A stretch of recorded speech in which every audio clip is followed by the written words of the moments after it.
A 11ª rodada do Campeonato Brasileiro foi perfeita para o Botafogo do Rodrigo, que não apenas conseguiu sua 9ª vitória em 11 jogos ao bater o Cuiabá, como também viu seus dois principais perseguidores, concorrentes Palmeiras e Flamengo, perderem seus confrontos. Aliás, o time carioca foi atropelado em Bragança Paulista. O Vasco, por sua vez, voltou a decepcionar sua torcida, que indignada se manifestou e fez cobranças pesadas. No Couto Pereira, Pedro Henrique marcou aos 20 minutos do segundo tempo para confirmar a vitória do Internacional sobre o Coritiba por 1-0. O rival, jogando em Porto Alegre, também venceu, bateu o América Mineiro, saiu perdendo com esse gol de cabeça do Danilo Avelar. O zagueiro cabeceou sozinho após o escanteio. Antes do intervalo, o tricolor chegou à igualdade com esse gol do Bitelo. O meia admitiu que tentou cruzar. O gol também contou com a colaboração do goleiro Matheus Cavicchioli. Na etapa final, com um a mais em campo, depois da expulsão do zagueiro Éder no primeiro tempo, Vila Sante virou e Luizito Soares confirmou a vitória. Grêmio 3, América Mineiro 1. O Bragantino, com 12 desfalques, atropelou o Flamengo ontem em São Paulo. Eduardo Sacha no primeiro tempo abriu o placar. E na etapa final, Mosquera, Alejandro e novamente Mosquera foram na rede para confirmar a goleada. Bragantino 4, Flamengo 0. O Botafogo, mais líder do que nunca, bateu o Cuiabá na Arena Pantanal 1-0. Gol de pênalti do Tiquinho Soares. O atacante é o artilheiro isolado com 9 gols. E o Botafogo é o líder isolado do Campeonato Brasileiro, que teve mais uma confusão ontem, envolvendo torcida, desta vez em São Januário.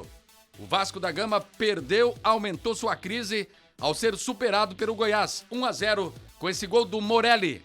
Assim como os santistas, na quarta-feira, os vascaínos protestaram em São Januário. O clima ficou quente e assim como o Clube Paulista, o Clube Carioca vai ser punido pelo STJD. Torcedores também jogaram objetos e pedras nos carros de jogadores e comissão técnica. Alguns veículos foram amassados e outros arranhados. Junto com familiares, o elenco ficou preso no vestiário sem poder ir embora para casa. E mais, a nova comissão técnica portuguesa do Goiás, encabeçada por Armando Evangelista, ex-técnico do Arouca, relatou ter vivido momentos de pânico em São Januário. Para fugir da revolta dos torcedores, Armando e seus 4 auxiliares precisaram se esconder. Como a gente viu na foto aí, ficaram deitados em um camarote. Torcedores batiam nos vidros e ameaçavam invadir. Depois foram resgatados por policiais e levados para um local mais seguro até o vestiário. Os portugueses relataram pânico, pois chegaram no Brasil no último domingo e nunca tinham vivido uma situação semelhante. Lembrando que Maurício Barbieri não resistiu, a pressão estava muito grande e caiu ontem mesmo. O Vasco procura um novo treinador. Por conta dos números, vamos dar uma atualizada na classificação do Campeonato Brasileiro. O Vasco é o penúltimo colocado, apenas 6 pontos, só tem campanha superior ao Coritiba com 4, completando a zona do rebaixamento, América Mineiro com 8, Goiás com 11. Aí nós temos o Botafogo, rodada perfeita para o time carioca, 27 pontos. Palmeiras perdeu 22, Grêmio venceu 20, Flamengo perdeu 19, o G4 da Série A.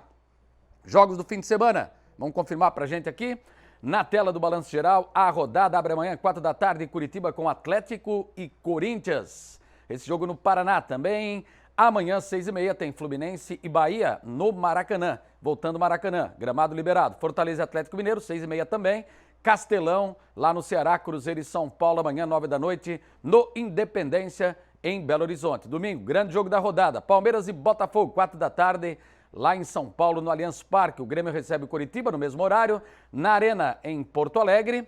Teremos também no domingo, 6h30, Independência, América e Internacional, Santos e Flamengo. 6h30, Vila Belmiro, portões fechados, Bragantino e Goiás no mesmo horário, vai ser lá em Bragança Paulista.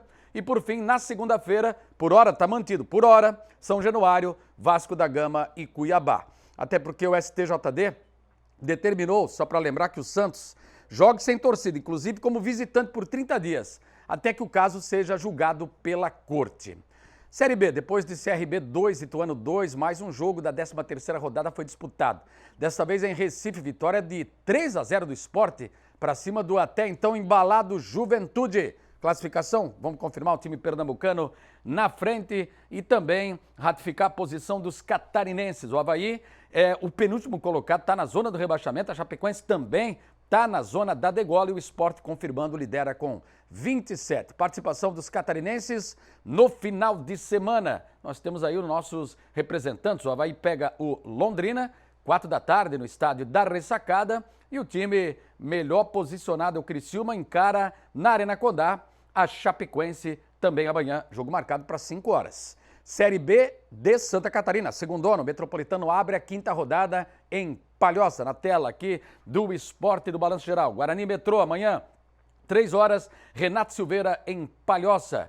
Nação e Inter de Lages, os demais jogos domingo, 3 horas da tarde, esse jogo acontece em Joinville. Em Jaraguá tem Juventus e Santa Catarina, de Rio do Sul, que folgou no último final de semana, e Caravaggio e Caçador se enfrentam lá na cidade de Nova Veneza. Quem folga na rodada é o Carlos Renault, de Brusque. Classificação, só para confirmar aí, Metropolitano não está bem, precisa somar pontos aí ao 7º colocado. Hoje, sem dúvida, estaria classificado para a próxima fase. Passam 8, é verdade, mas sempre é bom ter um melhor posicionamento na hora do mata-mata. Nação lidera com 8, Santa Catarina com 7, Inter 6, Guarani, Juventus, Carlos Renault 5, Metropolitano confirmando o 7º com 4, Caravaggio com 1, Caçador 0. Agora a hora de solidariedade aqui no Esporte.